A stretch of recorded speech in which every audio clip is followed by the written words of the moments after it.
Good morning, farmers. I'm Yamie from the Haystack, and this is the weekly news. Looking back on this week's highlights, for men's football, the Farmers took the victory against the Gladiators on Friday night with an imposing score of 28-14.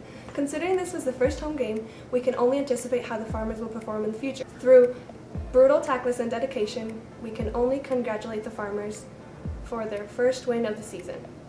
Go Farmers! Now a brief story about the earthquake in Japan last Thursday. Japan was rocked by a 6.7 magnitude earthquake after still dealing with the aftermath of Typhoon Jebi, the worst to hit the area in years. The death toll as of Monday is 44, with 2 people still missing and 660 injured. The epicenter, located on the northern island, was close enough to the town of Atsuma, Hokkaido, to practically bury it in a series of landslides. An estimated 3 million houses lost power during the quake, with about half. And now an interview with Principal Cooley. So thank you, Mr. Cooley, for being here. So my first question for you, so we're about 3 full weeks into school, and a lot of the kids are confused about whether or not they can sit in their cars at lunch. So can you confirm this for us? Sure. So yes, you can sit in your car and eat lunch. What we don't want is people loitering out in the parking lot, like outside of their cars, and that's a safety issue. So yes, if you want to sit in your car and eat a burrito, go ahead, but no tailgating out there. All right, awesome.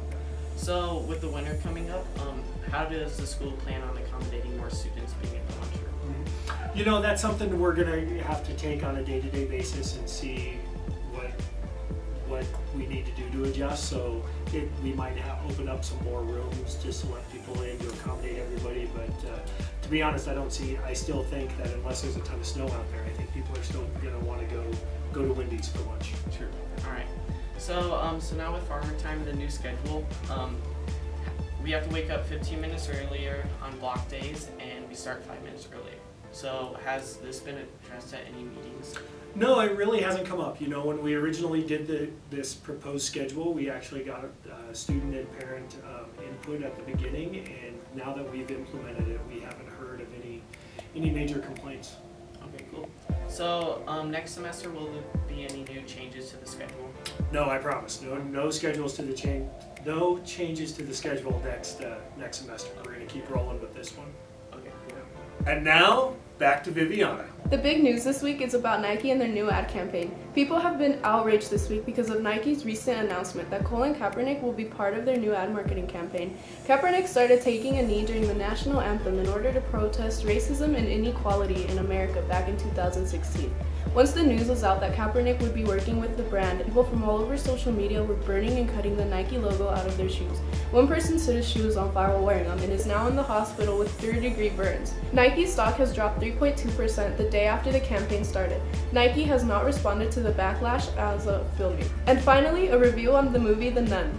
This past weekend, moviegoers were presented with a new addition to the Conjuring saga, The Nun, which takes place the furthest back in time in a post-World War Romania. Focused around the strange occurrences at a nunnery, where the suicide of a nun has brought high-up church officials to investigate. As the investigators arrive, they learn more and more sinister facts about the covenant and the evil residing inside. For fans of the horror genre, this film hits all the marks for a great scary movie, and stays in the bounds of reality, just enough to make it all seem so real. It's always easier to believe the unbelievable when everything else is so real and true. The details they provide about the location and the war, how true they stay to the church and their beliefs, all culminate in engrossing the viewer in this phantasmic story. Though cheesy sometimes, like with the romance between the local guide and the visiting nun, the film recovers with characters with real depth and great action and horror. To me, most jump scares in any movie are too predictable and tend to take me out of the suspense, but the way they are handled in this movie is very textbook and implemented well for the storytelling. For you horror junkies and especially fans of The Conjuring, I highly recommend this. Thanks for watching and see you next week.